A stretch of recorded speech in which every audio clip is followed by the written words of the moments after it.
Assalamualaikum warahmatullahi wabarakatuh. Kita berjumpa lagi di Ayat-Ayat Langit.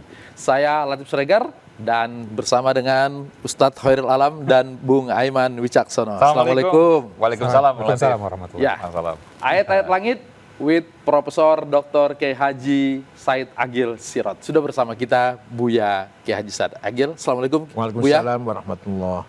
Ya. Umat Islam di Indonesia menjadi umat Islam terbanyak di seluruh dunia. Dan di Indonesia mereka terbagi-bagi dalam sejumlah organisasi. Tapi semuanya dipersatukan oleh Ahlus Sunnah wal Jamaah. Apa itu Ahlus Sunnah wal Jamaah? Kita akan tanyakan langsung kepada Buya. Buya, Ahlus Sunnah wal Jamaah itu sering disebut orang untuk mempersatukan umat Islam di Indonesia. Apa sebetulnya makna dari Ahlus Sunnah Secara wal Jamaah? literlek, bismillahirrahmanirrahim. Secara literlek, Ahlus Sunnah kelompok umat Islam yang berpegang teguh dengan sunnatul Rasul sallallahu alaihi wasallam wal jamaah, dan dengan mayoritas umat Islam, mayoritas jamaah.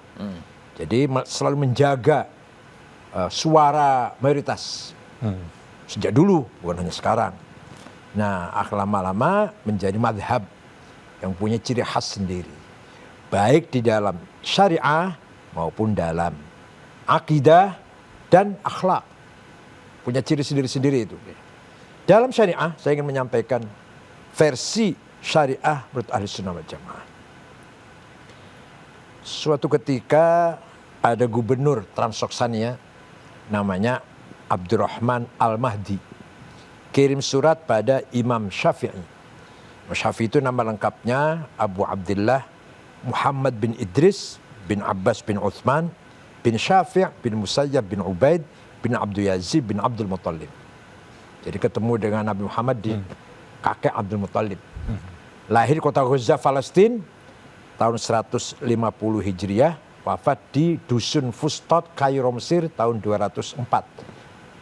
Jadi usianya hanya 54 tahun. Setua saya 70. Nah, isi surat itu bertanya si gubernur ini, Syekh, bagaimana cara memahami syariat Islam yang benar? Imam Syafi'i memanggil muridnya, namanya Robi' bin Sulaiman Al-Muradi. Robi, sini bawa kertas, bawa pulpen. Ayo kita naktub arisalah. Ayo kita tulis surat untuk membalas pertanyaan gubernur. Imam Syafi'i mendikte, Robi menulis. Akhirnya surat itu berjumlah 300 halaman. Yang sampai sekarang terkenal dengan Ar-Risalah lil Imam Asy-Syafi'i. Jadi kitab Risalah itu dulunya surat. Memang surat Risalah itu. Risalatnya itu 300 halaman sekali kirim atau berkali-kali? Sekali kirim. Okay. Ya. Menjelaskan bagaimana. Nah, kemudian lama-kelamaan itu surat Syafi'i menjadi pedoman, ya, metode manhaj istimbat wal istidlal, metode bagaimana memahami syariat Islam dari Quran dan hadis. Namanya ilmu usulul fiqh. Ini supaya jelas, ya, banyak sekali orang nggak paham, nanti semerawut antara usul fiqh dan qawaid fikih. Bisa tumpang tindih ini, enggak harus benar ini. Nah, isinya bagaimana? Singkatnya, kalau nggak singkat 2 tahun ini 4 semester kira. Yang singkat aja Pak. Singkat saja, ya. Gubernur, kalau Anda ingin paham agama Islam, syariat Islam, pertama harus paham Al-Quran. Al-Quran itu ayatnya beberapa tipe, tidak satu tipe. Ada ayat namanya muhkamah, sudah baku. Qul huwallahu ahad, gak usah tafsirin, gak butuh tafsir. Ada ayat mutasyabihah, remeng-remeng, gak jelas. Seperti aula mastumun nisa, suami istri punya wudu, senggolan, batal. Kata Quran batal. Senggolannya itu apa? Nah, Imam Syafi'i mengatakan senggolan sengaja nggak sengaja, syahwat nggak syahwat, batal. Kakek-kakek dan nenek-nenek senggolan nggak sengaja, batal. Suami istri. Dan udah nggak punya syahwat. Kalau Imam Malik, kalau syahwat batal. Kalau nggak syahwat nggak batal. Kalau Imam Hambali, kalau sengaja batal. Kalau nggak sengaja nggak batal. Kalau Imam Hanafi, Abu Hanifah, Asal tidak yang satu. Suami istri punya wudhu, ciuman, syahwat gak batal. Asal gak yang satu. Nah kalau dari 4 itu, yang mana yang harus kita ambil? Syafi'i kalau kita di Indonesia. Syafi'i. Tapi kalau Tapi ngambil yang lain? kalau lagi di Mekah tawaf ya susah kalau Syafi'i. Iya. Mbak wudhu dulu, jauh lagi. Makanya pegang istri kan harus pegang tuh tawaf itu. Supaya nggak hilang. Apalagi orang pertama umroh lah. Orang pertama umroh kan ya bagaimana ada rasa takut. Udah ikut Hambali aja. Ikut Hambali. Nggak apa-apa. Nggak apa-apa. Atau Maliki. Asal tidak syahwat ya. Jadi Pegang. konsep ahlus sunnah wal Wal jamaah jamaah. boleh memilih antara imam 4 mazhab itu. Ya. Dan boleh pindah kalau darurat. Boleh pindah. Jadi Kalau nggak harus. darurat, bukan karena kepentingan kita sendiri, bukan. Nanti cari gampangnya kalau kepentingan. Ah. Contoh yang ambil gampangnya. Iya. Nikah, akad nikah, menurut Imam Syafi'i harus ada saksi dan harus ada wali. Saksi laki-laki 2 minimal, wali 1 harus ada. Oke. Kalau menurut Imam Malik, ada saksi nggak ada wali nggak apa-apa. Ada saksi, Nggak ada wali. Ya. Kalau menurut Imam Hambali, ada wali nggak ada saksi nggak apa-apa. apa-apa. Oke. Kalau Imam Hanafi nggak ada wali nggak ada saksi nggak apa-apa. Ah. Asal saya ridho, asal ada mahannya. Nggak ada wali, nggak ada saksi. Nah, nanti diambil yang enak nanti. Nah, itu. Nggak ada Dari wali, nggak ada gampang ya, Pak, saksi. Itu diteruskan oleh muridnya namanya Imam Zufar. Oke. Walhasil itulah perbedaan dalam ayat yang remeng-remeng. Remeng-remeng. Nggak baku, nggak muhkamah. Namanya mutasyabih. Mutasyabih. Yang kedua, ada ayat mutlaqoh, absolut. Ada ayat muqayyadah dengan syarat, dengan catatan. Contoh, ati'ullah wa ati'ur rasula wa ulil amri minkum. Taatlah kepada Allah, taatlah kepada Rasulullah kamu sekalian, mutlak. Wa ulil amri minkum, taatlah kepada pemerintah dengan syarat. Harus baik sebenarnya. Kalau pemerintah nggak baik ya jangan ditaatin. Nah ini satu rentetan tapi nilainya bobotnya beda-beda. Nah, walaupun di Al-Qur'annya tidak disebutkan Ya syaratnya. enggak dong, Quran sih hanya bacanya gitu. Itu kan hasil metode Syafi'i ini. Oke. Ini lagi ceritakan ya hasil ilmunya Syafi'i. Ya Qurannya juga nggak ada ini mutlak ya, ini muqayyadal ya, nggak ada Qurannya. Oke. Boleh bacanya terus ati Allah wa ati Rasul amri minkum. Ya. Ada lagi ayat umum dan ayat khusus. Yang ammah aqimus shalah. Wajib sholat siapa saja, di mana saja, kapan saja 5 waktu itu. Yang khusus wajib perang. Kalau lagi perang. Ya. Walladzina ukhriju min diyarihim wa udhu fi sabili wa qatalu wa qutilu lau kaffiran an sayiatihim wa ladkhilanahum jannatin tajri min tahtiha al-anhar. Keluar dari rumah, perang. Kamu membunuh, kamu terbunuh, surga balasannya. Kalau lagi perang. Itu turun itu juga ketika lagi perang Ahzab. Ada konteksnya. Ada konteksnya. Madinah diserang oleh musuh 10.000. Madinah paling berapa? 700 paling. Orang sama 700. Nabi bikin parit. Begitu datang musuh, di antara mereka yang kudanya besar, bisa loncat parit. Nah, di antara sahabat ada yang ketakutan. Masuk rumah, kunci. Turun ayat itu. Jangan takut. Keluar. Membunuh atau terbunuh. Surga balasannya. Karena konteksnya sedang Lagi perang. Tapi kalau di Al-Quran tidak diterangkan umum dan khusus tadi. Ya tidak ada, nggak ada. Ini Makanya Syafi'i ini. ketika kemudian memahaminya secara tekstual, bisa salah. Ya salah. Makanya memahami Quran harus ngaji, harus belajar. Udah cukup pesan kilat 2 minggu terus jenggot panjang nggak cukup. Oke. Makanya ada sendiri jurusannya. Ya. Di IAIN lah, di UIN, di UN ada jurusan usul fikih. Di sini paling ahli Agil Munawar tuh. Pak Agil Munawar itu paling ahli itu antara lain Pak Agil Munawar. Ada Mahrum Satria Effendi itu paling ahli tentang usul fikih, usulul fiqh. Gak mungkin ulama bicara baru baca teksnya terus diartikan, diterjemahkan. Nggak Karena boleh. bisa jadi perang, jadi umum nanti. Umum nanti. Ya, sama seperti sholat. Iya. Ya lagi aman pun Perang. bawa bom. Oke. Pertanyaan ya Pak, Ya. Pak Kiai. Supaya kita dapat, ketika misalnya kita baca nih Al-Quran Iya, gitu iya. ya, supaya dapat konteksnya, itu gimana caranya? Apakah kita baca beberapa ayat sebelumnya atau ada tafsirnya Pak? Kita ikut Imam Syafi'i saja. Baca Arisalah, insya Allah dapat ilmu.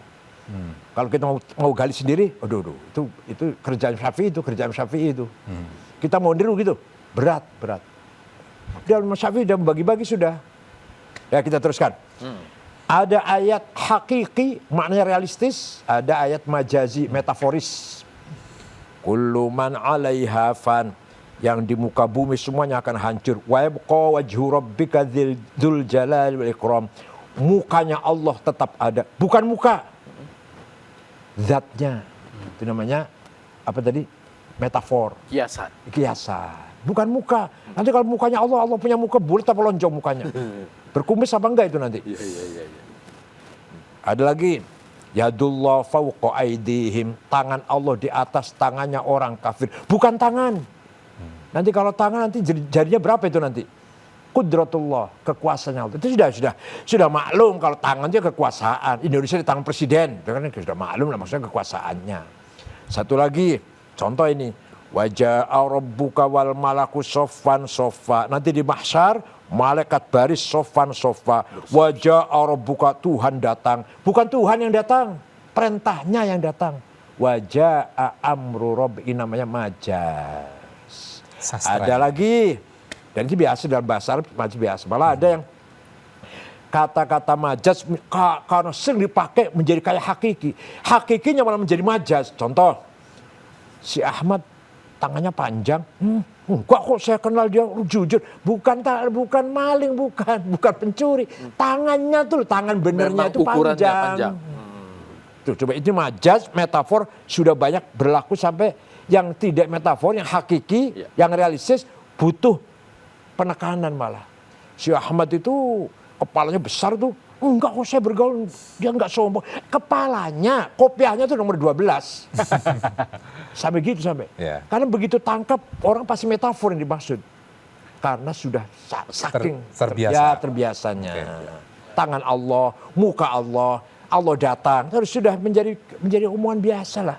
Oke. Ahlus sunnah, ya. ahli sunnah, Ya. orang yang mengikuti sunnah Rasul. Jadi ya. apa yang dilakukan oleh Rasul, apa yang dikatakan oleh Rasul, itu yang kita ikuti. Itu ahli sunnah. Kenapa kemudian harus ada lagi risalah menjelaskan Quran dan hadis itu? Nanti belum selesai belum. Ini baru poin pertama ini, nanti belum. Ada lagi ayat nasikhoh dan mansukhoh. Ayat yang menjelit dan ayat yang dijelit. Quran sudah, itu Quran. Suratnya Syafi'i ini. Kalau sudah paham Quran tidak cukup disurat kepada gubernur. Ya. Abdurrahman Al-Mahdi gubernur namanya. Kalau sudah paham Quran belum cukup, harus paham hadis. Hadis ada mutawatir yang tidak mungkin salah, tidak mungkin bohong. Ma la yuhtamalu fihil kidz wal khata'. Rawahu jam'un an jam'in. Karena yang beritakan itu umat dari umat. Nggak mungkin salah, nggak mungkin bohong. Yang kedua masyhur, terkenal. Yang ketiga aziz, baik. Yang keempat ahad, individual. Kenapa harus hadis? Nah ini kenapa? Karena Quran sangat global. Quran memerintahkan sholat. Aqimus sholah, aqomus sholah, aqimis sholah, yuqimunas sholah. Dengan redaksi yang macam-macam itu, 60 kali barangkali, 62 kali. Tapi Quran tidak menjelaskan berapa kali sholat itu. Namanya apa sholat itu. Di Quran nggak ada. Gerakannya seperti apa? Oh, itu apalagi. Namanya saja tuh nggak ada. Nggak ada subuh, asar, nggak ada. Zuhur, asar, maghrib, isya, subuh. Nggak ada. Dan 5. Sholat itu 5 kali. Nggak ada. Adanya di hadis. Ya. Furidot alaikum khomsu maktubat al-zuhur wal asr wal maghrib wal isya wal fajr. Diwajibkan kepada kamu sekalian orang Islam 5 kali sholat. Di Quran nggak ada tuh sebutan 5 kali sholat, nggak ada. Di Quran adanya wajib sholat. Kalau nggak sholat, neraka sakor, neraka well, ancaman neraka itu.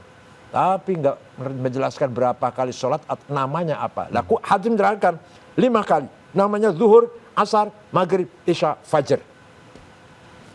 Jadi nggak bisa meninggalkan hadis. Kalau hanya berpegang Quran saja, nggak tahu namanya sholat. Nggak tahu berapa kali sholat.